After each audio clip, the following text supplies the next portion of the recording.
Assalamualaikum warahmatullahi wabarakatuh.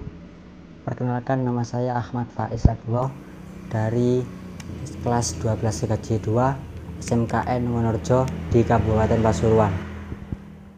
Oke, di sini saya akan menerangkan tentang routing. Routing adalah proses pengiriman data maupun informasi dengan meneruskan paket data yang dikirim dari jaringan satu ke jaringan lain. Kita contohkan seperti ini. Jadi ini adalah A. Lalu di sini ada B. Di sini ada tempat lain C atau D. Di sini juga ada E. Oke. Bagaimana untuk mengirimkan A menuju B? Kita lakukan routing. Jadi Anda bisa lewat sini, mengirimkan sini, atau ke sini, lalu sini, dan kembali lagi. Atau bisa lewat sini dan ke sini, dan intinya kembali lagi. Atau mungkin lewat D menuju B, lalu kembali lagi sini. Intinya laporan. Jadi ini adalah tujuannya, A ke B, dan ini jalannya mau lewat mana, E atau D atau C.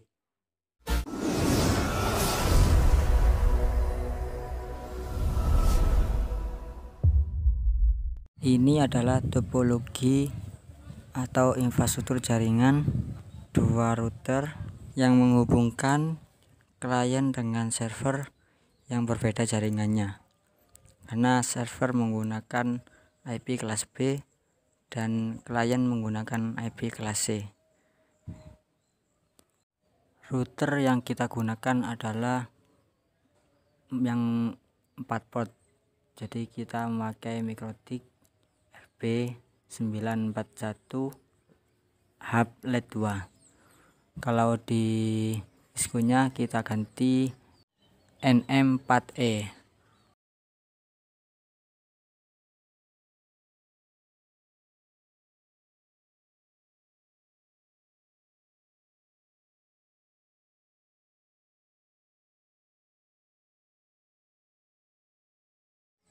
Kita coba ping dari PC klien ke server. Jadi sudah tersambung. Setelah itu kita coba dari server ke klien. IP-nya server klien 200.100.4.2. Jadi sudah rampung semua. Kita coba kirimkan paket dari PC klien menuju server. Jadi yang dimaksud routing lebih detailnya, routing artinya menghubungkan. Yang dimaksud menghubungkan adalah menghubungkan dua jaringan yang berbeda menjadi bisa terhubung. Jadi kelas A, IP kelas A bisa terhubung dengan IP kelas B, atau B terhubung dengan C, atau yang lainnya. Untuk statik, maksudnya statik adalah manual. Jadi kita mengkonfigurasinya itu manual. Jadi yang saya jelaskan tadi adalah dari PC klien menuju server, lalu server kembali lagi, itu melewati router 1 dan router 2. Jadi alurnya begitu, seperti yang saya jelaskan tadi.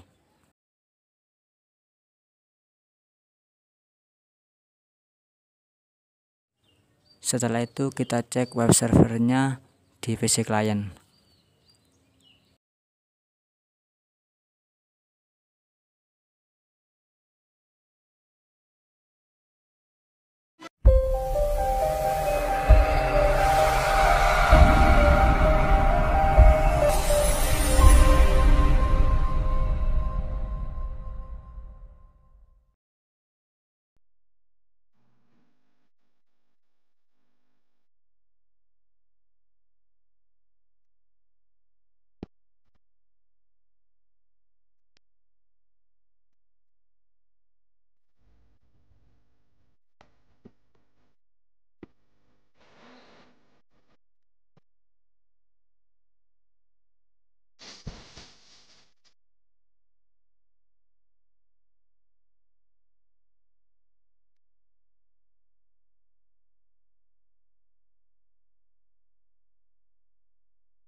Langsung saja kita login menggunakan MAC address, lalu kita connect, kita tunggu sampai masuk, lalu kita setujui pengeremovan konfigurasi pada MikroTik karena barusan kita lakukan hard reset.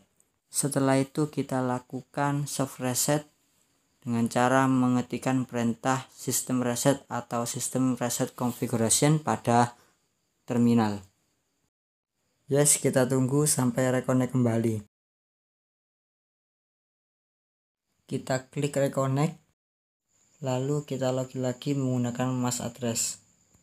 Kita refresh sampai keluar MAC addressnya, lalu kita connect lagi. Oke, kita mulai pengkonfigurasian dengan memberi identitas pada MikroTik. Kita pilih menu sistem, lalu identity, lalu kita masukkan nama, nomor absen, R1 artinya router 1, karena yang kita konfigurasi kali ini adalah router 1. Kita apply lalu kita OK. Setelah itu kita masuk ke menu interface, lalu kita ubah nama port agar memudahkan kita untuk mengkonfigurasinya nanti. Kita ubah port 1 atau header 1 menjadi modem, karena akan kita hubungkan dengan modem nanti, seperti rancangan pada diskonya tadi. Lalu port 2 atau header 2 kita ganti router 2, karena akan terhubung dengan router 2. Setelah itu port 3 atau header 3 yang sekarang sedang berjalan atau running, kita ubah menjadi klien karena PC yang kita gunakan ini sebagai klien. Lalu kita masuk ke menu IP dan pilih addresses, dan kita tambahkan IP setiap portnya. Untuk yang pertama kita masukkan IP address modem, yaitu 192.168.1.4/24. Interface kita pilih modem, lalu apply OK. Lalu kita tambahkan lagi IP address 10.10.4/1/24 untuk router 2. Apply OK. Lalu kita tambahkan lagi IP untuk klien, yaitu 200.104.1/24. Lalu pilih klien, apply OK. Lalu kita lanjut mengatur DHCP server.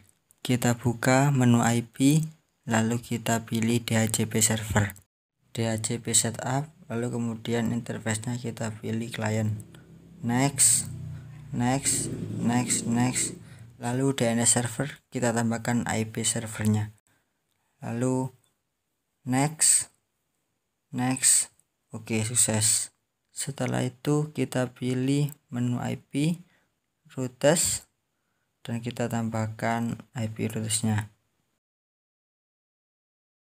Kita isi destination addressnya atau alamat tujuannya, karena menuju server kita isi dengan networknya server, dan gateway-nya kita isi dengan IP router 2, karena untuk menuju server kita melewati router 2. Kemudian kita atur firewall, kita pilih kolom NAT, lalu kita tambahkan untuk chainnya tetap SCR-NAT, lalu out interface-nya kita ganti dengan modem, lalu actionnya kita pakai masquerade, apply OK. Dan kemudian konfigurasi yang terakhir yaitu mengatur DNS. Kita pilih DNS, lalu static, lalu kita tambahkan DNS statiknya dengan nama server, lalu IP addressnya kita pakai server 172.20.4.2, TTL-nya tetap, lalu apply OK.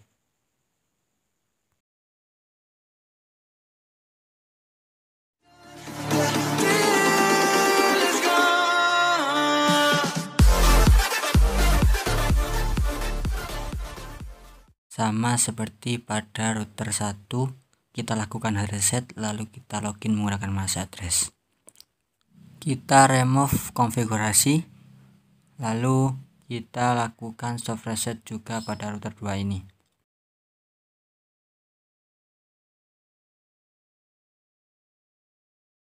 Kita tunggu lalu kita reconnect kembali. Kita login seperti biasa dengan MAC address-nya.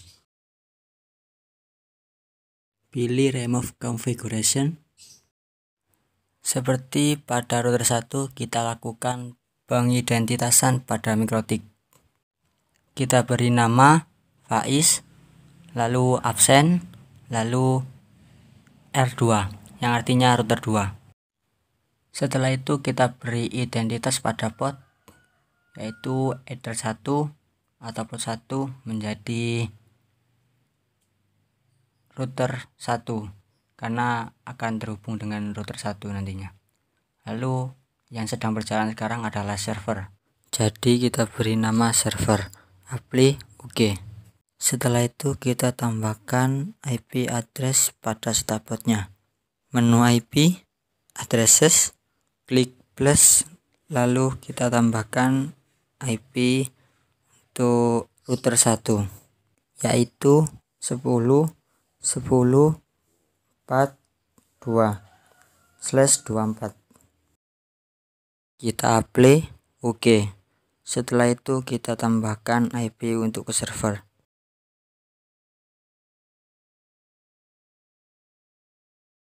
Interface-nya kita ganti dengan server. Apply OK.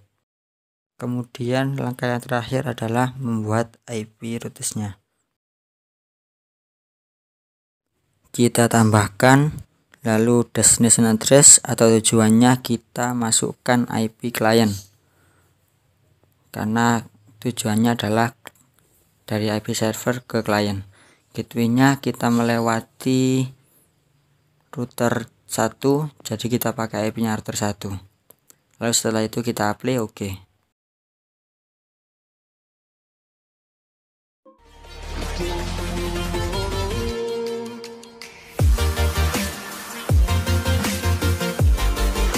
Setelah konfigurasi routing pada router 2 selesai, kita atur jaringannya menjadi 172.24.2. Lalu gateway-nya kita isi 172.24.1. Oke.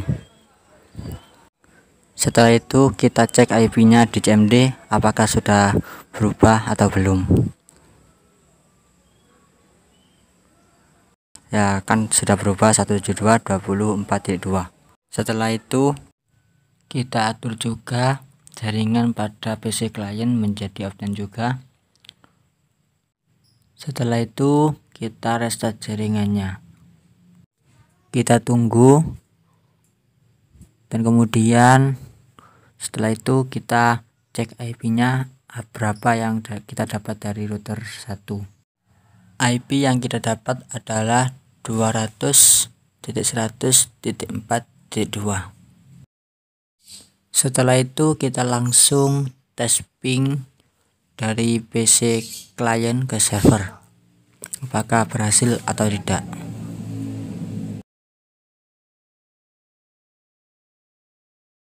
Dan ternyata berhasil.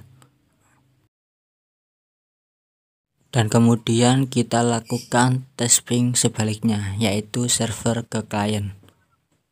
Dan alhamdulillah PC klien dan PC server ternyata sudah terhubung. Setelah itu kita buka VirtualBox-nya, lalu kita cek DNS-nya apa sudah benar semua, lalu www FTP mail. Oke, semuanya sudah work. Lalu kita atur network pada VirtualBox-nya, kita buat bertiga adapter dan lalu kita atur IP-nya karena cuma hanya menjadi penghubung antara klien dengan Debian servernya. Jadi PC ini sekarang menjadi PC server ini menjadi penghubung antara VirtualBox dengan kliennya saja. Oke, setelah itu kita cek pada PC klien di CMD, kita ping dulu domainnya www.vavayesx.xyz. Oke, tersambung. Lalu kita lihat DNS nya dari www.vavayes.xyz, www, FTP dan mail. Kita cek juga. Oke, semuanya sudah tersambung. Lalu kita lihat pada browser apakah juga web servernya sudah tersambung. Oke.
Sekian dari saya, kurang lebihnya mohon maaf apabila ada kesalahan.